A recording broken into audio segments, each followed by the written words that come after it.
So, in this module we will discuss Laplace's equation, solution of Laplace's equation in 2 dimension, plus we will consider Poisson's equation, solution of that in 1 dimension. So, let us begin by looking at a very typical problem in 2 dimensional Laplace's equation. Consider a metallic trough or a rectangular cube if you would will. Okay. So, we will consider that the tube of this rectangular piece is actually along, it has these dimensions of A along x and a dimension of B along y. So, let me mark down the corresponding axis x and y, and the tube actually extends all the way towards z direction. Okay. We are not concerned with what happens along the z direction, we are only concerned with what happens with x and y directions. Therefore, for us we could have a simpler equation which would be valid in 2 dimensions x and y, and the functions that we are going to calculate will be independent of z. We will assume that in z nothing is really happening. So, we have this metal here, right. So, this all 4 sides are actually metal, but between this the top surface and the other surfaces there is some amount of insulating gap. Okay. So, we fill this one with an insulating gap, so that when we hold one of the surfaces at a particular potential, then the potential will be different from the other surfaces. So, you have an insulating gap here. The rectangular trough itself has a dimensions of A cross B. So, it has dimension of A along x, that is length along x, and B along y. Okay. So, this is my y axis and this is the x axis. So, we have 4 surfaces of the metal to consider, and the top surface of the metal, which is actually I am showing it with a exaggerated gap here, but you can imagine that the gap to be very small, that we can consider this distance, the top surface to be from the bottom surface to be at B itself. Okay. So, this figure of showing you in an insulating gap is just to show that there is actually a gap out there. So, we hold the top surface at a particular potential. So, let us call that as some V0. So, the top surface is held at a potential V0, while the bottom 3 surfaces are grounded. So, these are all at 0 potential and 0 potential. What we want now is what is the potential inside this trough.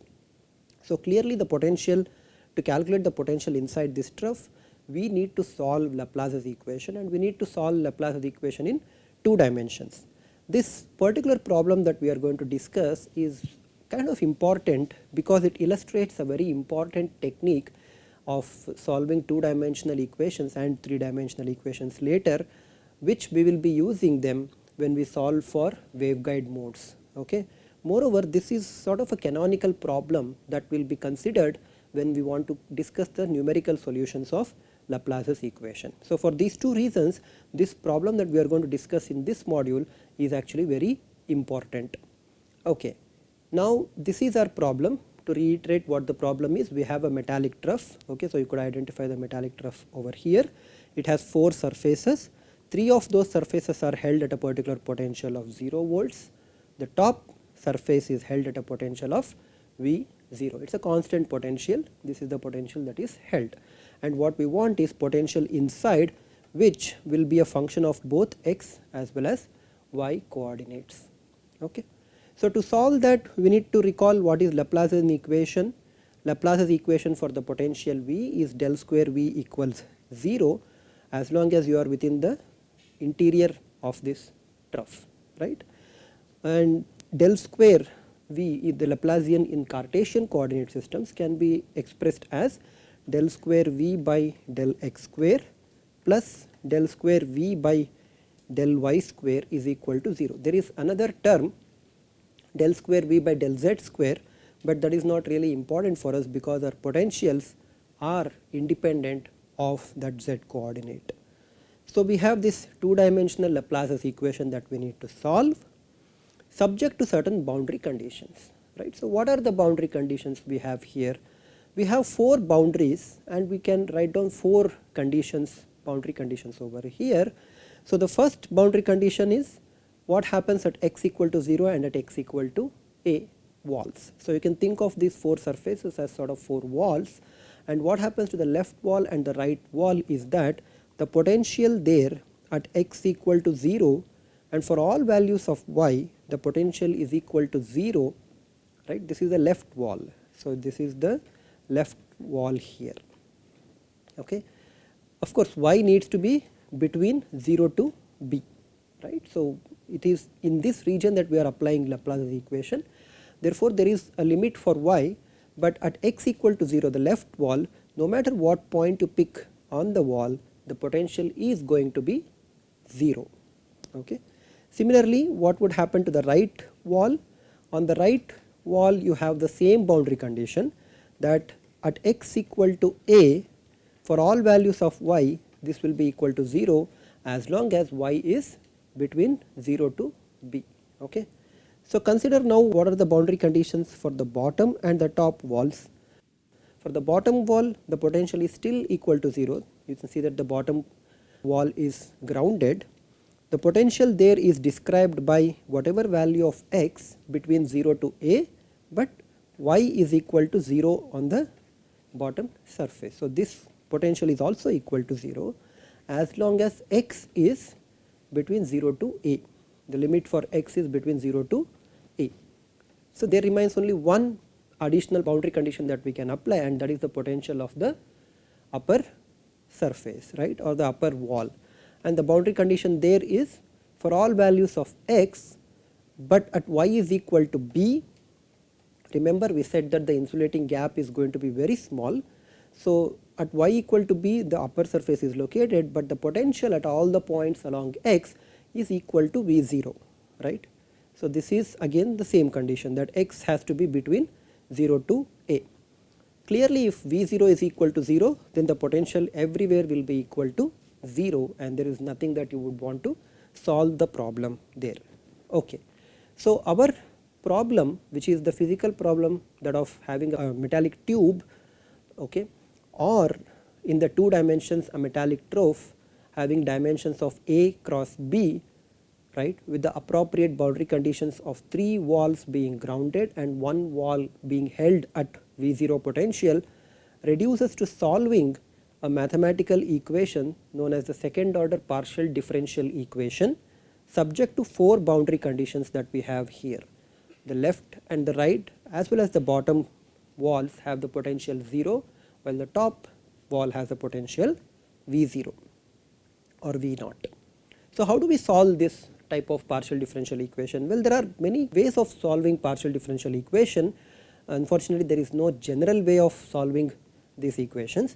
So, one solution actually is what is called as separation of variables. Okay. What are the variables that we have? We have 2 variables here, x as well as y. So, the separation of variables technique starts like this. It assumes that the potential V of xy, which is what we want to solve for, is given by a function of x, which is traditionally represented as x of x, and a function of y multiplied together. Okay. So, wherever x as well as the regions for y are there, we are going to assume that the potential can actually be represented as a product of 2 functions, each of which by themselves are functions of individual variables alone. So, you have x of x and y of y. You could of course have written this as f of x and g of y. It would not have mattered. What matters here is that this x of x function is purely function of x, okay, and y of y is purely a function of y. Now, with this assumed solution, we are now going to put this solution, assumed solution, into this partial differential equation. Okay. So, first consider what happens to this del square v by del x square, right. So, this becomes del square by del x square of x of x y of y. Now, del square by del x square is actually partial derivative with respect to x coordinate, and we know that y of y is constant as far as x is concerned, because y of y is independent of x. So, that is just a constant. So, you could move out this y of y out of the derivative. So, this becomes y of y and then differentiating partially x of x twice. Now, clearly this differential is no longer a partial derivative, because x is just a function of x alone, okay, it is not a function of y. So, I can replace this partial derivative by total derivative and I get d square by dx square x of x. Of course, I do not know what is this d square by dx square of x of x. So, I am just going to leave it at this point, but there is a shorthand notation that we are going to employ for this, and that is x double prime of x. Okay. This double prime indicates 2 times you have differentiated the function x of x. Now, so what happens to this del square v by del x square? What you got here is y of y times x double prime of x. Similarly, it is not any more difficult to show that del square v by del y square becomes x of x, but y differentiated twice, correct. So, this is what it happens.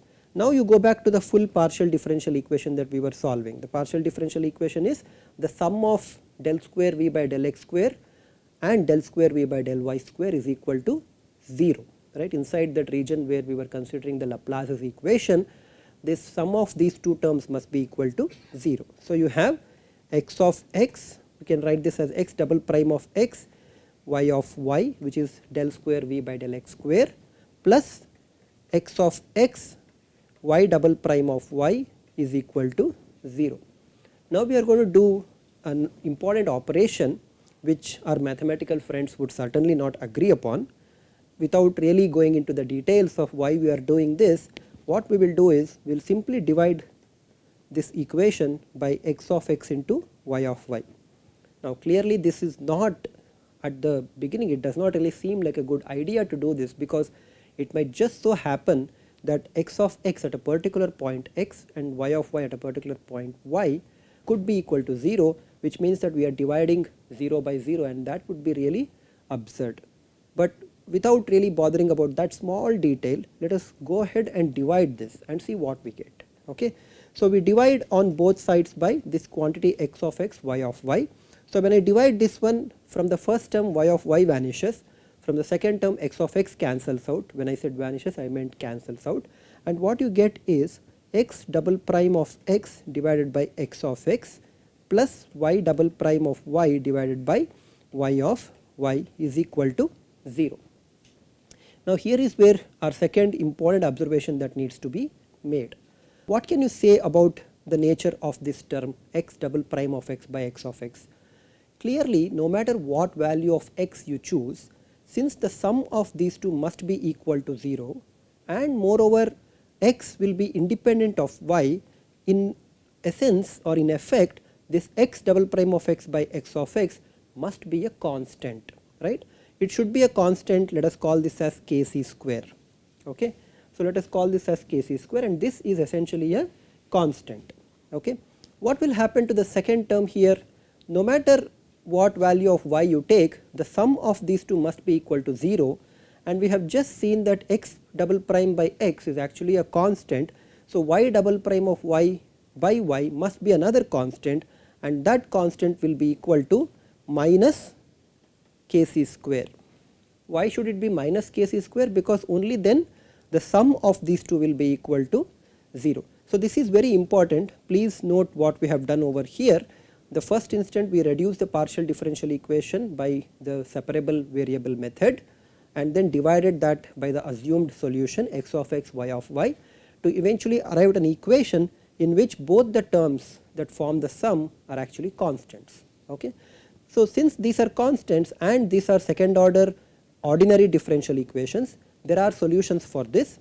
The equation that you want to first consider is this x double prime of x divided by x of x is equal to kc square, which simply implies that d square x by dx square is equal to kc square x, and we know how to solve this equation. Now, it actually of course depends on whether kc square is positive or kc square is negative.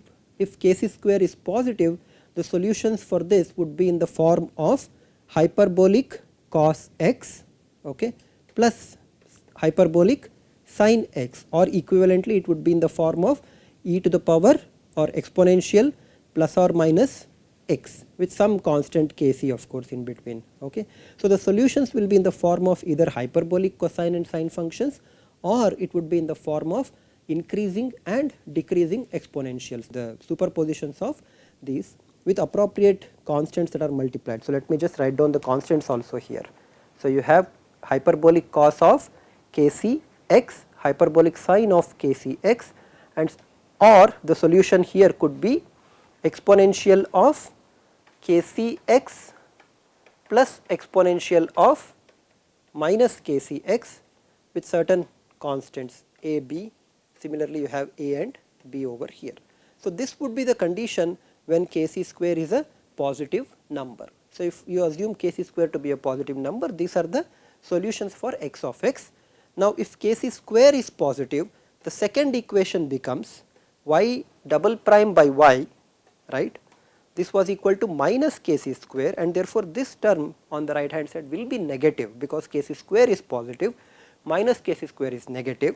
This implies that the solution of this equation, which can be written as second order ordinary differential equation in y equals minus kc square y, has a solution of some cos kc y plus sin kc y, right. Or you could also have the solutions in the form of say some c exponential minus j kc y, and okay, let us put the plus over here, and then d exponential of minus j kc y, right. So, you could have these two solutions in the form of exponential functions, or you can have them in the form of hyperbolic cosine and sine and cosine functions. Okay.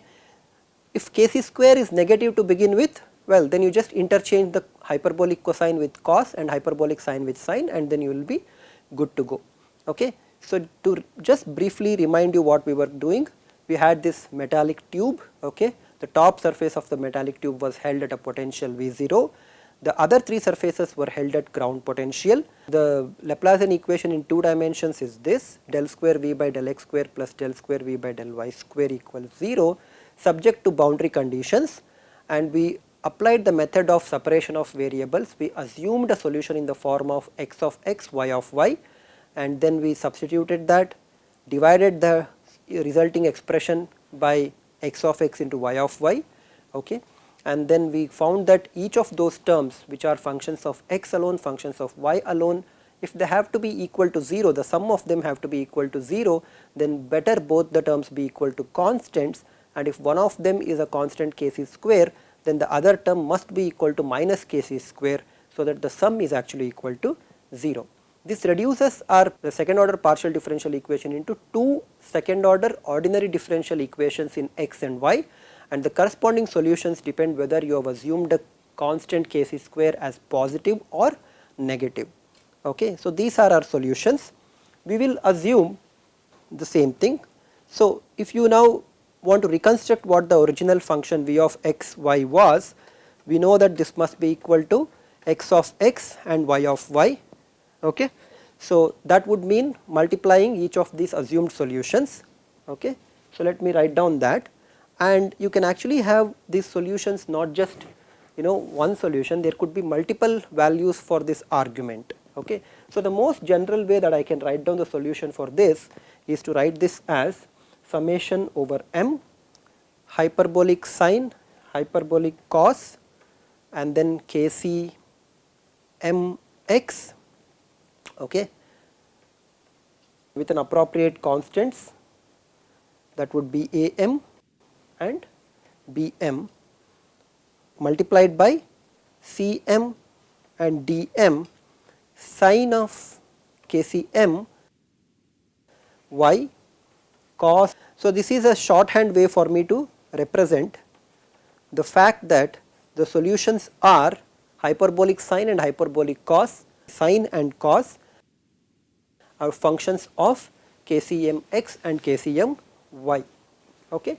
So, if, as I said, kc square is negative, you simply have to interchange the sine and cosine orders. Okay. So, this is the solution that we have. Of course, we have not really solved anything here, we have although obtained a closed form solution, it seems we still need to evaluate the constants a, b, c and d. To evaluate these constants, we have to make use of boundary conditions. Okay.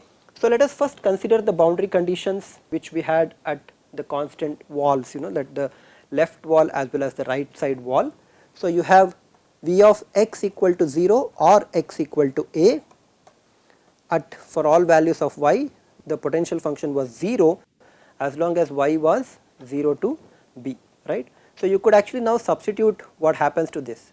When you substitute x equal to 0 in this expression, you will immediately see that sine, well, this term does not really change anything because you are substituting x equal to 0.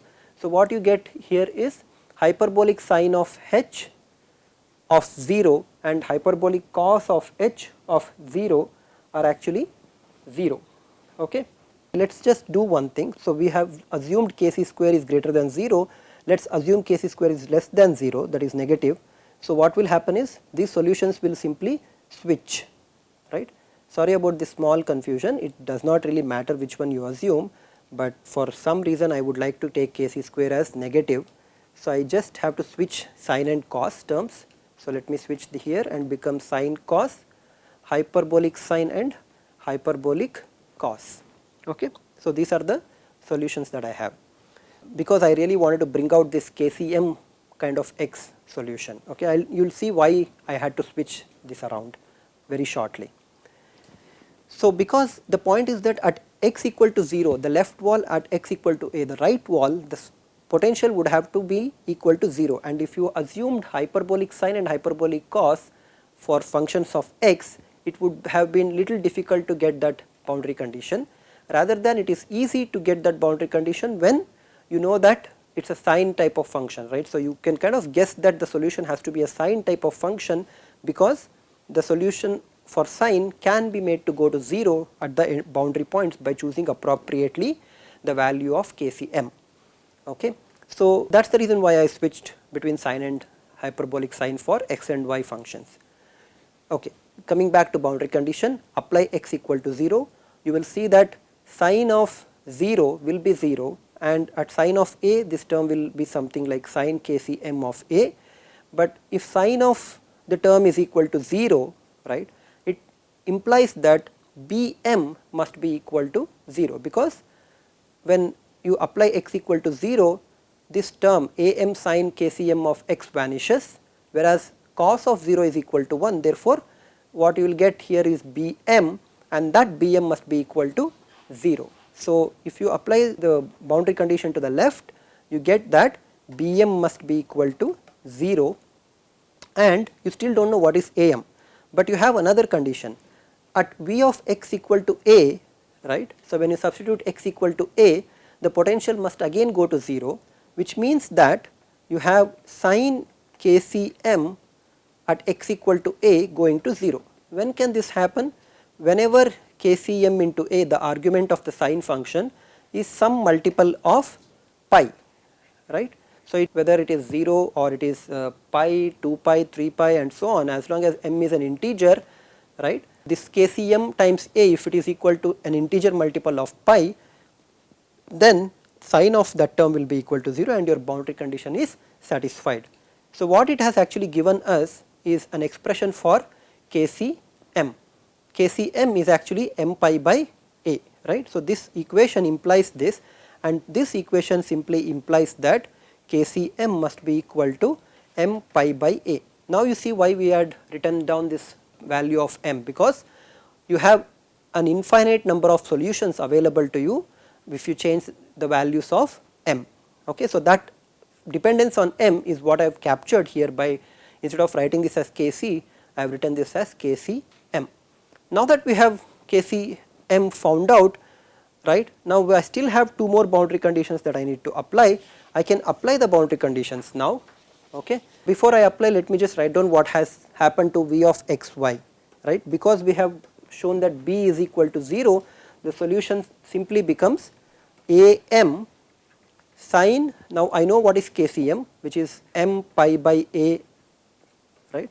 So, this becomes sine m pi x by a, and as for the cm and dm are concerned, I can apply the boundary condition for the bottom surface, and what I get here is that this cosine term will go to 0.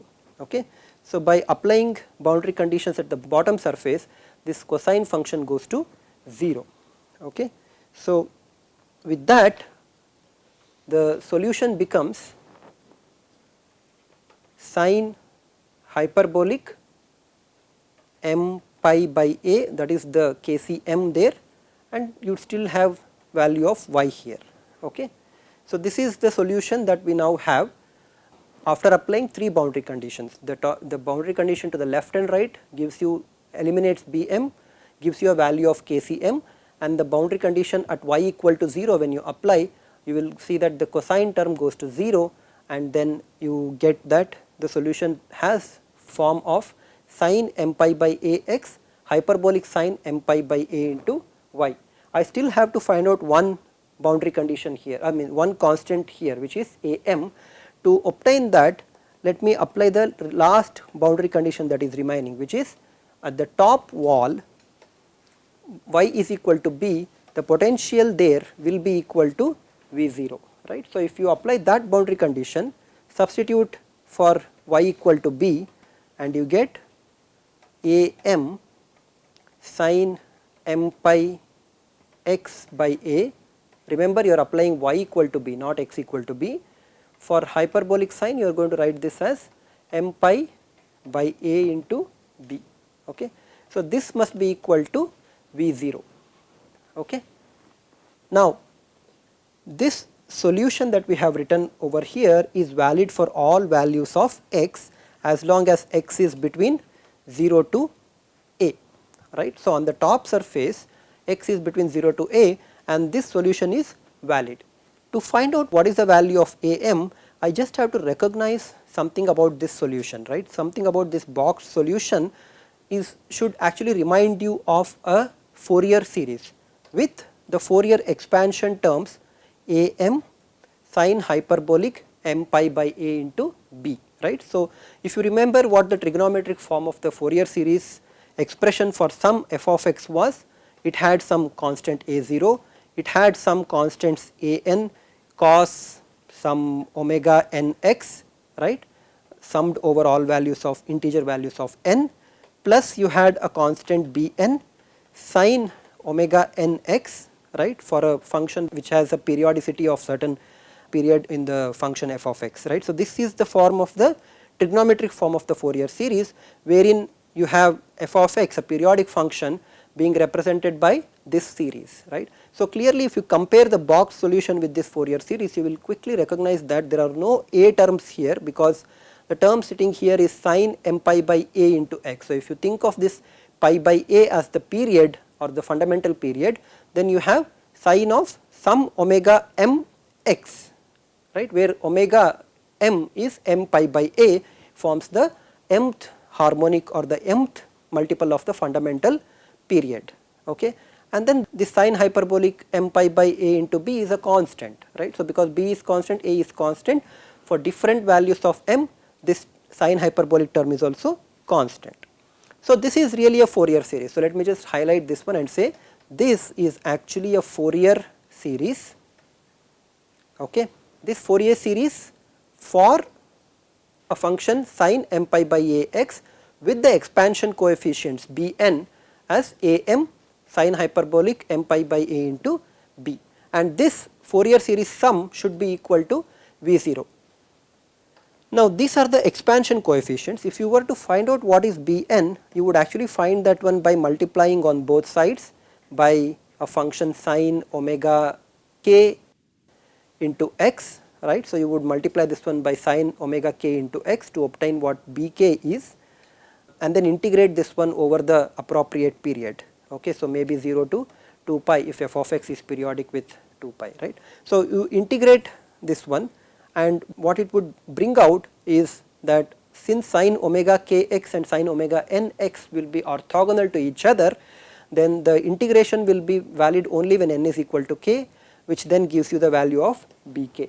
Okay. So, I am not going to go into too much detail here, but I do hope that if you recall from your signals course, then you know how to actually extract this constant am. So, I am going to multiply on both sides by some sin n pi by a into x, integrate both sides to obtain a n, right. So, let me do that one. So, multiplying both sides of this boxed equation over here by sin multiply by sin n pi x by a and integrate over 0 to a, because a is the fundamental period. So, integrate this one over this. So, when you do that, you are going to get integral of 0 to a v0 sin n pi by a into x, integrate with respect to dx. So, when you integrate this after multiplying by sin n pi by a into x and integrate it over 0 to a, what you will get is half a an hyperbolic sin n pi b by a, right. So, this allows me to write down a n, the expansion coefficients for the solution of v of x, as 2 by a sin hyperbolic n pi b by a and integral from 0 to a v0 sin n pi by a x dx. But what is this integral of 0 to a sin n pi by a x dx? This we know, right. v0 is a constant of integration, therefore this comes out. So, this becomes 2 v0 a sin hyperbolic n pi b by a. Now, integral of sin of x is sin of constant x is cos, and then if you apply the appropriate limits over here 0 to a, what you get here is 1 minus cos n pi.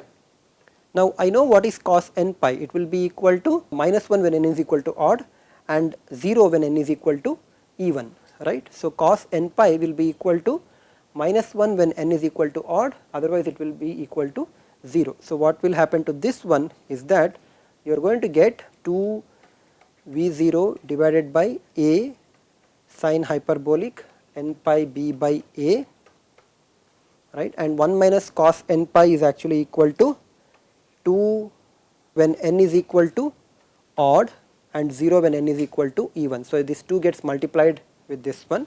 So, I am going to get, and this will be equal to 0 when n is equal to even. Okay. So, what you have here is a n is equal to 4 times v0 by a into sin hyperbolic n pi b by a when n is equal to odd and n is an integer, and it will be equal to 0 because cos of 2 pi is equal to 1 and 1 minus 1 is equal to 0, or cos of 4 pi is equal to 1 and therefore that would be equal to 0 when n is equal to even number. So, this is the expression for a n that you wanted. Now, you can complete your solution by plugging in the value of a n.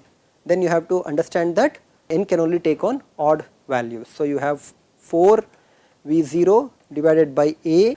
So, you have summation over n or m, does not matter, but n must be odd. Okay. So, you have 1 by this 1 minus cos n pi. So, somewhere I did not do the integration properly, I think.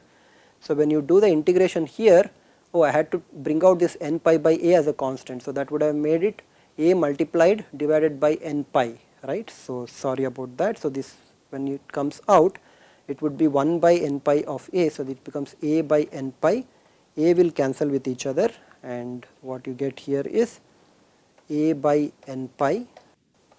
So, now I am done. So, I have 1 by n pi if you would like. So, I have 1 by n pi, and for sin n pi by a into x and hyperbolic sin n pi by a into y divided by hyperbolic sin n pi by a into b. Okay. So, this is my full solution. So, a of course has already gone out because I did not really have a after I cancelled that out here. Okay. So, this is my solution. Everything about this solution is now known to me, right. So, everything about the solution is known because I know what is v0, this is the potential that I have applied. I know what is this sin n pi by ax because I know a and I can pick the value of n that I am interested in. So, if I start picking different values of n, I am going to get different solutions, and if you were to plot this function, potential function, you will see that if you plot V by V0, that is normalize the potential to V0, you will see that for different values of y by b, right, if you plot it as a function of normalized values of x, you will see that the solution actually looks something like this. Okay. So, you have to imagine the solutions. So, this is for y by b equals 0.9 and this is for the solution y by b is equal to 0.1. Okay. So, this is how the potential would look for different values of y by b. So, the potential is actually function of both x as well as y, and this is only half part which we have written, right. So, if you could complete the solution in a 2-dimensional case, you will see that the potential goes to 0 at the 3 ends, whereas it will retain its value of V0, it approaches the value of V0 at the top surface. So, you can see here at y is equal to b, the potential would actually be equal to 1. Okay. So, this is the boundary for 1. So, this completes our solution for Laplace's equation in 2 dimensions. Now, we will look at solution of Poisson's equation in 1 dimension. Okay. We will consider case known as space charge region of a diode. Okay. So, if you recall the first lecture, I showed you how to calculate the total charge given the charge density, and for a p-n junction that I am considering over here. Okay. So, I have a p junction, I have an n junction. You can see that after the equilibrium is attained, depending on how much we have doped, right, there will be a space charge region, because what happens is if you bring p type region and an n type region of a semiconductor together, the p type region has a lot of holes, n type region has a lot of electrons. These electrons will then diffuse towards the p side region, leaving behind positive ions which are immobile. Okay. And the holes which are in excess in the p region will diffuse towards the n region, leaving behind immobile electrons. Okay. So, if you look at the region in between this, the contact point being at x equal to 0, if we can take that at x equal to 0, then there exists a certain region, let us call this as xn0 and minus xp0. So, there is a certain region of width w over which you do not really have any free charge carriers, but there are immobile ions in this region. Okay. So, these immobile ions are positive in the n side region and negative in the p side region, and this region of width w is called space charge region. This is a terminology coming from vacuum tubes, okay, or sometimes called a space charge layer. Okay. Now, our question is, I know this physical situation, can I obtain the potential as well as the electric field, and in some way can I determine what is this xn0 and xp0 values are. In order to do that one, I need to apply Poisson's equation in the region that I have shown here as having width w, right. So, in the space charge region you apply Poisson's equation, and what is Poisson's equation? For the potential V, this would be equal to minus rho V divided by epsilon 0. So, if you assume that the junction on the bar actually is having a similar or a uniform ion density, right. So, one can actually forget the fact that this is actually a 2-dimensional layer and work with only 1 dimension, right, because no matter where I take a cut here in the 1-dimensional region, I am going to get the same charge density on the p side as the same charge density on the n side, right. And where will be an electric field between? Electric field will originate from the positive charges ions in the n side region and go to the negative ions in the p side region, right.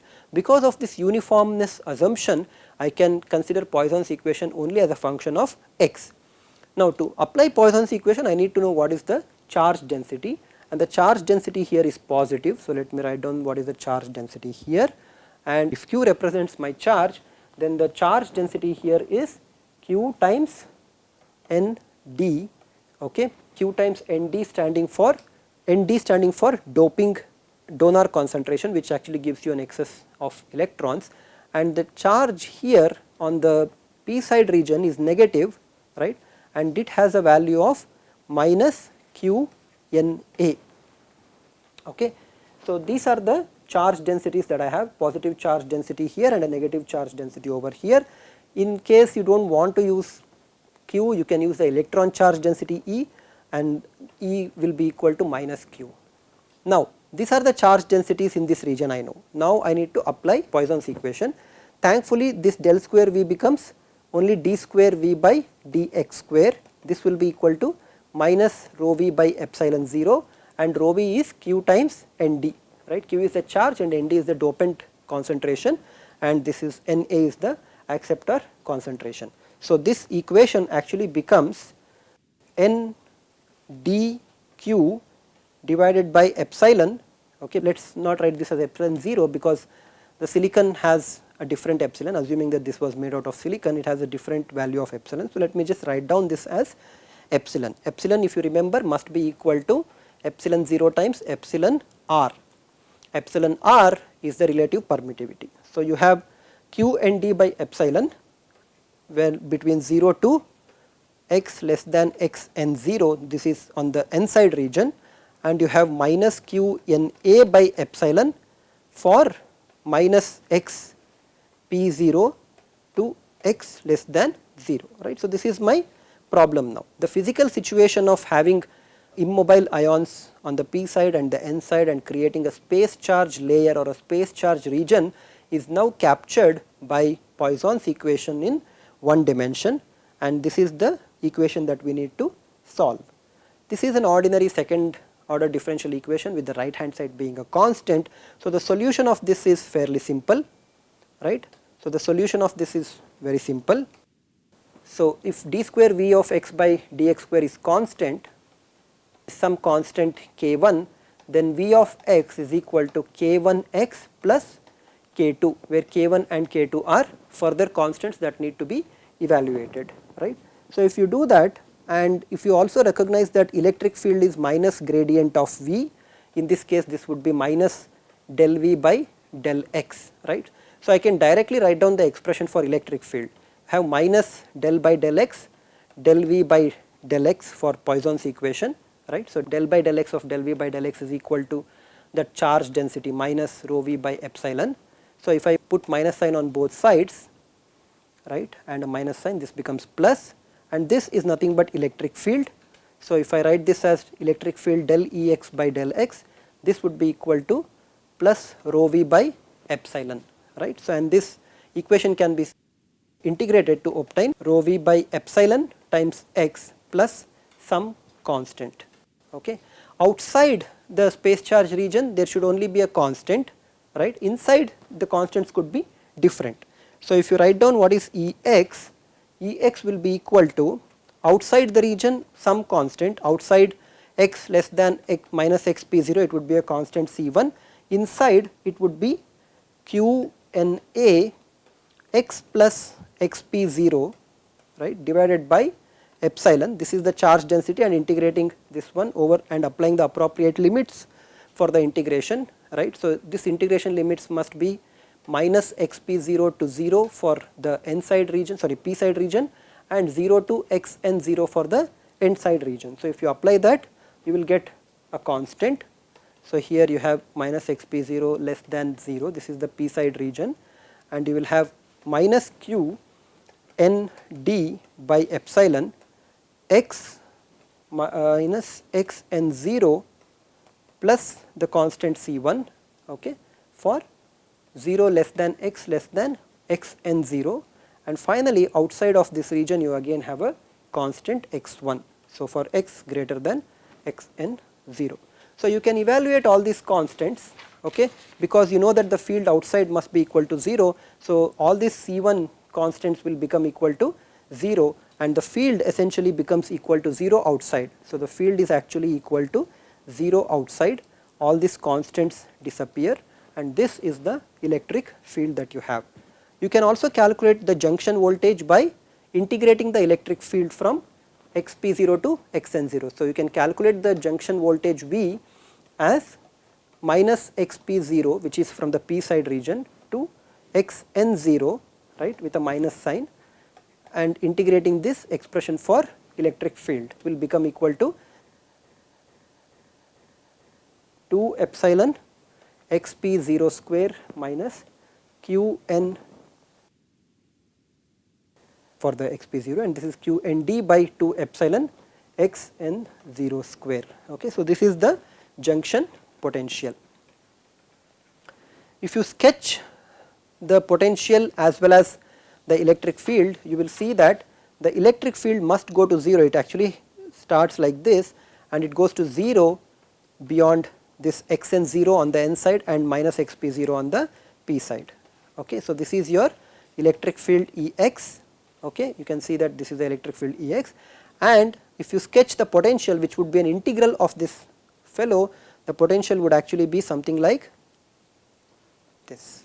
Okay, I hope that I have got the sign of this potential correct, otherwise you need to properly integrate and then check. Okay, so this completes our module for Laplace's equation and Poisson's equation. Okay, we covered Laplace's equation in 2 dimension with a canonical problem of this metallic tube, and we considered Poisson's equation for one equation which was for the equation for diode, where we evaluated the junction potential and the electric field that could exist between the junction.